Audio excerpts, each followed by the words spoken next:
But the only example you will see about PRRD is not even caused by him. Hindi naman siyang gumawa nun. And pag nalaman niya, inayos niya kaagad. Parang yung tungkol sa impeachment kay Vice President Lenny, I'm pretty sure you saw that video, di ba? Na hinihingi nila yung impeachment ni Vice President. Pero siya, sabi niya, stop it, di ba? Binoto yan, di ba? So, hindi nila pwedeng sabihin yan tungkol kay Vice President, kay PRRD, no, na abusado siya. In fact, one of the greatest traits, no, his greatest trait for me is that he was so elegant. He knew how to handle power so well.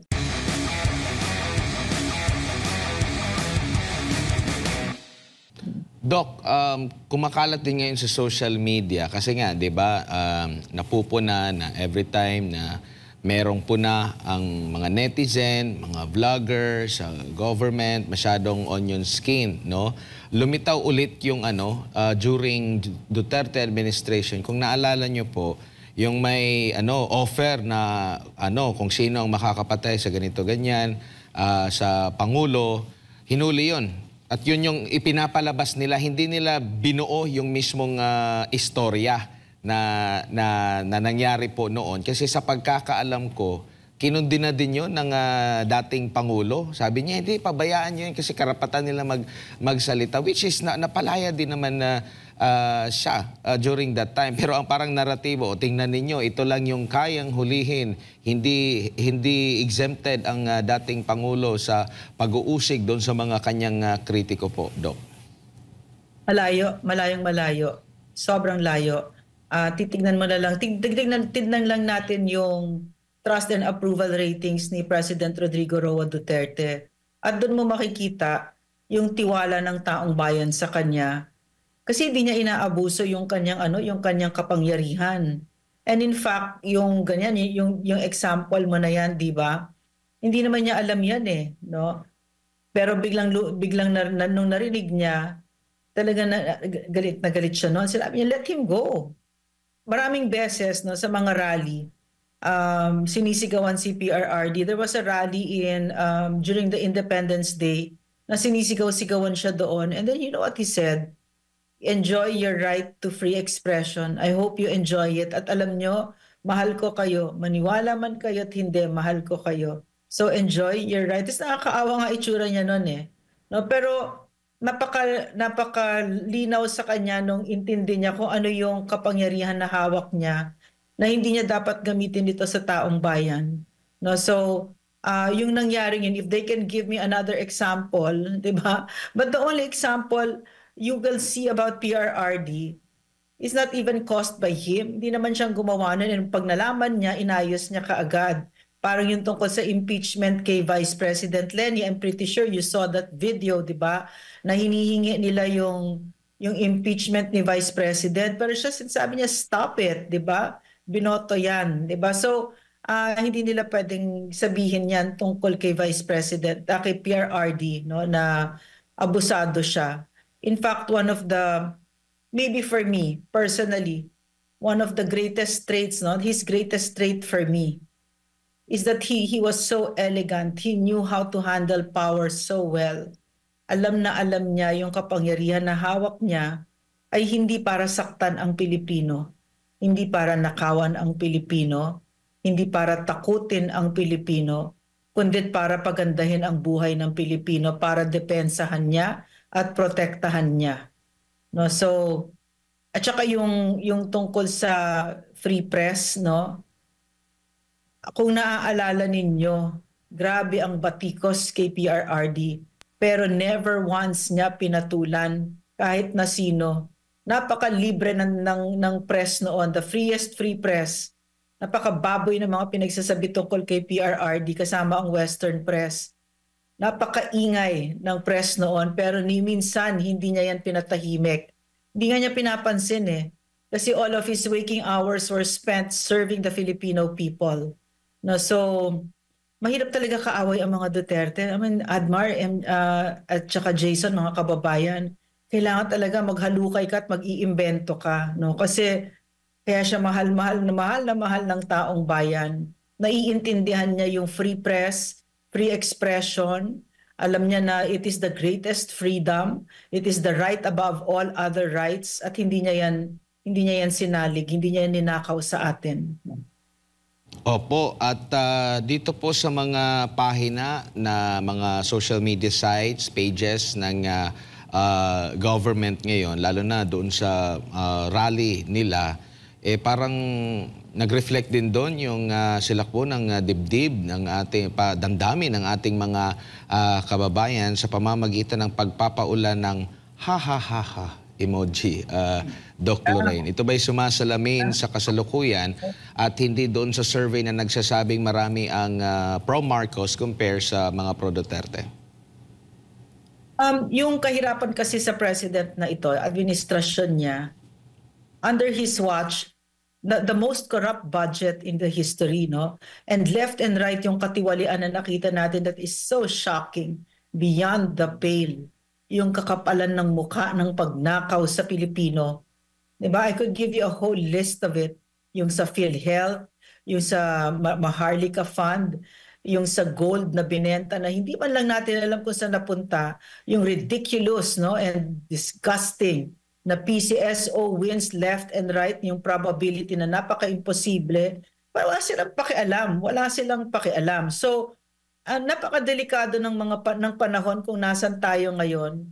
Kasi bakit ba nandyan ang press? Bakit ba nandyan ang taong bayan? Yung freedom of expression. Bakit ba why is it the highest freedom? No, there are plenty of reasons, but given the context where we are now, it's very important to have freedom of expression when your government is abusive, it's arrogant, and it uses the power that they have in their hands to hurt the people. Napakahalaga niyan. So, para sa isang sa isang leader na pasista, mahalaga na patahimikin ang mga nagkikriticize sa kanila. Mga balat sibuyas sila. So, yung deeply enshrined, no, sa Constitution natin ang freedom of expression. Bakit? Naintindihan ko yun eh. Naintindihan namin lahat yun nung nandun kami kay PRRD. Kasi kitang-kita namin, experience namin yung bigat ng kapangyarihan na hawak namin. Konting kembot lang, maraming mangyayari na basta gustuhin mo. Pwede mong gamitin sa kabutihan, pwede mong gawin sa kasamaan, pwede mong saktan ang Pilipino na napakasakit, or pwede mo siyang pasayahin, pwede mong bigyan ng even on my level, undersecretary level, hindi naman yan mataas, di ba? Pero even on my level, we could change things. Basta lang andyan yung puso mo kasi ganun kalaki yung kapangyarihan mo and the resources that you hold in your hands. So dahil sa'yo, magkakaroon ng eskwela ang mga batang katutubo, magkaka-farm to market roads. So, hindi lang siyempre dahil sa iyo yon, pero dahil sa kembot mo, dahil sa hawak mo yung kapangyarihan na yan. Or, pwede mong gamitin para talagang limasin ang kaban ng bayan. No, so mahalaga na naiintindihan natin yung pag ikaw ay nasa poder, yung kapangyarihan na yan. So ang karapatan na sabihin kung ano yung isaloobin natin at yung malayang pamamahayag ay napakahalaga sa balance of power sa kahit na anong gobyerno. Kasi nga, ang gobyerno napaka-powerful. Very, very, very powerful. At meron siyang hawak na hindi lang milyon, bilyon, trilyon. At pwede niyang wasakin ang bawat buhay ng Pilipino. Pwede siyang pumayag na maging pwede tayong magka-nuclear wars dito. Pwede tayong biglang naging chucho ng mga Amerikano lang, nawala yung soberenya, pwedeng magkaroon ng maraming krimen sa streets natin, yung drugs, it will flood the markets, no, dahil wala kang pakialam, hindi mo naiintindihan yung poder na hawak mo, hindi mo alam kung paano maging pangulo. Hindi mo man lang alam na ang helicopter pag may disaster na nangyari, pwede mo palang utusan ng AFP para sila tumulong sa disaster relief. Hindi mo alam na yung hawak na kapangyarihan mo, hindi mo na kailangan mag-calculate kung ano yung kaya na karga ng timbang ng isang helicopter. Na katulad na nakita natin na ginawa ni Bongbong Marcos, di ba?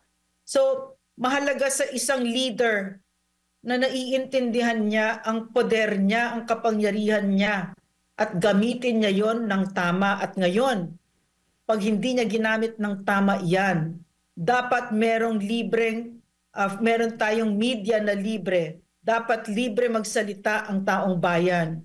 Napakarami na all over the world, mga journalists na pinagpapatay at na-detain sila dahil nagsabi sila ng katotohanan tungkol sa gobyerno nila.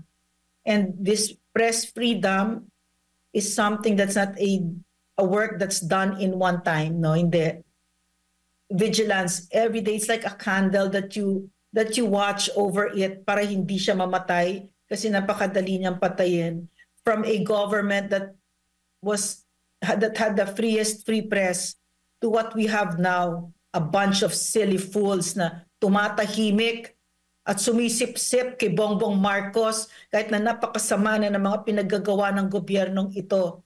Yan ang nakita natin sa press natin ngayon. At yung kaisa-isa o kakaunting nagsasabi ng katotohanan, pinatatahimik pa. 'Di ba? So yun yung nakikita natin ngayon dito.